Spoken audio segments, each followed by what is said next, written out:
Dapat, before ka mag-settle down, before ka lumagay sa tahimik, o ika nga nila, Opo. o before mo i-commit yung sarili mo sa isang tao, dapat alam mo na gusto mo siya makasama. Kasi pag naging mag-asawa kayo, araw-araw sa buhay niyo siya ang huli makikita mo mukha bago matulog. Opo. At pagbangon mo, siya ulit yung una makikita mo. Ngayon, kung hindi mo gusto yung taong yan, magsasawa ka. Gusto ko naman siya kasi, Papa Jack, kasi... Magulo kang kausap, te. Opo, yung yung point talaga po doon kasi, yun nga po, yung... kasi dapat March po yung kasal. Sabi ko... Next year. Opo. Talaga naman, oh. Sabi ko, June na lang. Pero sa isip ko, hindi ko sinabi yung totoo talaga. Sabi ko sa kanya, para pagandaan, kahit simple lang, pero medyo elegante ng konti. Yun yung sinabi ko sa kanya kasi napupursige po siya kasi dapat March kasi matatapos na po yung ginagawa, yung kontrata nila. Sa iba naman siya malilipat na lugar. So, dapat magpakasal kami before na matapos na ma-end na yung contract na ginagawa po nila. Lilipat na po ng lugar. Dapat kasama na po ako. Dapat po magpakasal na po. Pilipino ba siya? Opo. Ano ba trabaho niya? Construction po. Engineer? Hindi po. Ano? Bawal po yung namin masyadong Bakit private. bawal? Makukulong tayo pare-parehas, gano'n? Hindi naman po. Oh. Basta kasi sa relihiyon po namin, parang bawal Ano pong relihiyon niya, ano? Ni Rhea? Ay, iglesia po. Anong bawal? Anong bawal po? Hindi naman baka mamaya may makarinig sa akin. Hindi, ano yung bawal sinasabi mo para maliwanagan ako? Hindi naman po bawal. Ikaw nagsabi, ano ba talaga? Ibawal lang po paano yung relihiyon po namin. Parang, spread out sa on-air, sa mga radio, TV. Bakit ho bawal? Bakit bawal? Gusto ko maintindihan.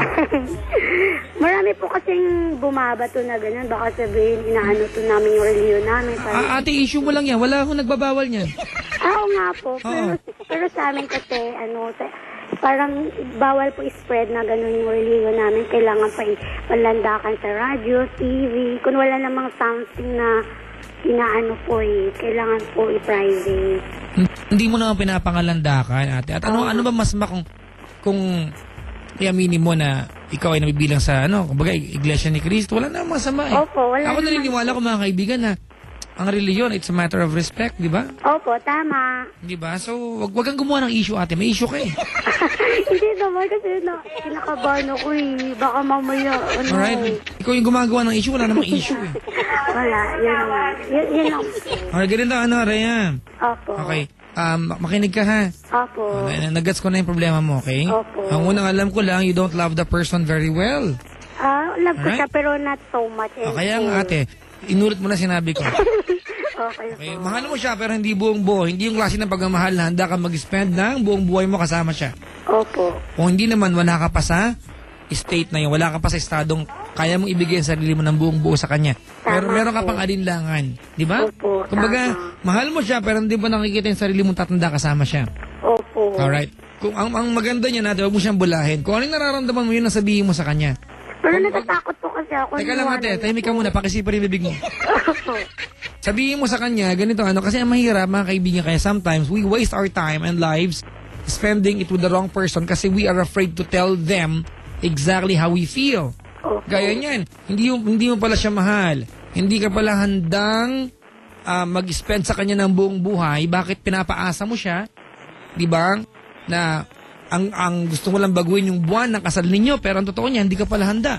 Anong mangyayari pagdating ng June? Ibang alibay na naman. Parang gano'n na rin. Hindi maganda yun, te. Sabihin mo sa kanya na, mahal mo siya pero hindi ka pa handa magpakasal. 32 na siya, maiintindihan ka niya. Opo. Imposibleng hindi, di ba? Opo. Alright, ganda gawin natin. Rhea. Opo. Ang pag-aasawa, pagkakaroon ng boyfriend, ng kasintahan, ng partner sa buhay, ay hindi po requirement. Opo. Having a partner in life, hindi po yan requirement. Pero masarap magkaroon yan. Tama. Di ba? Opo. Okay? So, hindi natin ipinipilit yan sa kahit kanino. Opo. It's actually good to find someone, masarap makatagpo ng tao, na natagpuan mo siya kasi naramdaman merong magic sa pagitan yung dalawa. Opo. Di ba? Ano po yung naramdaman na may magic? Ayan. Kung nagtatanong ka pa kung paano, ibig sabihin hindi mo nararamdaman. Hindi, kasi yung sa amin naman, iba naman kasi. Yung sa akin, pag medyo may tampuhan kami, umiiyak po kasi ako. Natatakpan ako. Hindi ko alam, ate, kung kung gusto mo lang siya kasi kailangan mo ng kasintahan? Hindi Diba? po. Kasi, ang totoo niya natin, hindi mo na kailangan itanong pa sa ibang tao kung ano yung magic na sinasabi ko kung nararamdaman mo yan. Opo. Ibig sabihin, hindi mo nararamdaman na may magic. Ganun po yun. Okay, pag sinabi ko magic, hindi yun naman walang tao sa box, hindi ganon. Opo. Alright? Hindi ganon. Pag sinabi ko magic, may spark. Kumbaga, merong laging kilig. Alright? Diba? Meron laging the need to see this person. Opo. Pag sinabi natin may magic, yung samahan ninyong dalawa, di ba? He can make your day brighter, not doing anything just by being on it.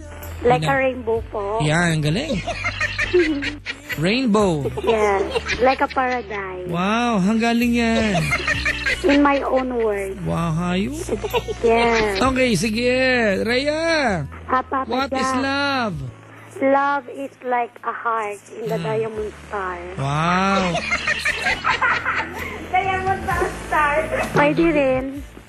Kasi yung Love. parang yung star, pwede rin maiambing sa heart eh. Kumukutitas-kutitas. Ganon. Opo. Love is like a heart in the diamond star. Opo. Diamond star. Para si Maricel Soriano ito. Wala naman kasing heart sa star eh. Kaya diamond lang siya. Ganon. Opo. O saan nasan dun yung heart? Sa puso, Bakit may diamond? kasi para siyang like a diamond in the sky. Bakit, ganun. bakit napunta sa sky yung heart? Kasi di ba po yung sky, pag tumingala ka, di ba sabi nga nila, kukunin ko lahat ng between para lang sa'yo. So yun pala yun, ha? Opo. It means na yung puso mo, pwede mo maihambing sa star po. Okay, so love is like a diamond heart. Is like a heart in the diamond sky. Opo. Sino nagturo sa inyan? Ako lang po, bali sa puso ko. Okay, ang galing. Opo. What is crush? Crush is in your heart. Wow. Opo. Gusto ko yan, ha? Define economics. Economics is the most precious in this earth. Okay, wow. Ala, Diyos ko, baka batuin ako ng mga nakikinig. Ano ulit ang economics? Economics is the environmental in the Philippines. Okay. Alright. Okay, whatever. Baka may nakikinig, huwag niyo Wala, hindi nag-relate yung show natin. Wala kang tabay dito. Hindi, Papa Jack, marami kaya. Okay, sige. What is science? Science is the study of other species. Opo. Teka lang, meron po nag-text dito. Papa Jack, di bawal sabihin ng re-review namin on air. Clear ko lang po baka isipin ng mga listener na over kami mga taga-INC na pati yun ipinagbabawal pa. O naman. Wow, alam na talaga yung code, INC talaga.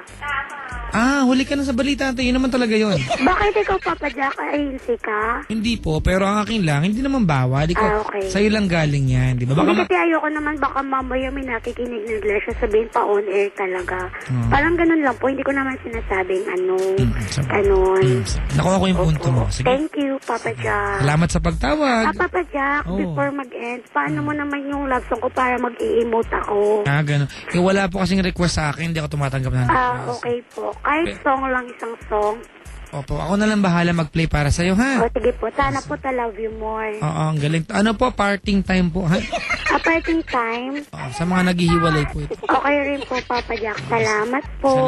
Salamat. Okay po. Ingat po, Papa Jack. Walang anuman po. Sige po. Okay, thank you. Kaibigan, yan po yung ating caller, si Rhea ng QC, ha? Economics is the very most important in this earth. Mahusay po ito, ha? Nakakatawa si Rhea. Pinaganda niya yung aking madaling araw, mga kaibigan. 11:45, 15 more to go before midnight. Babadya kabati naman yung boss ko kahit pangalawa ako. Ayan.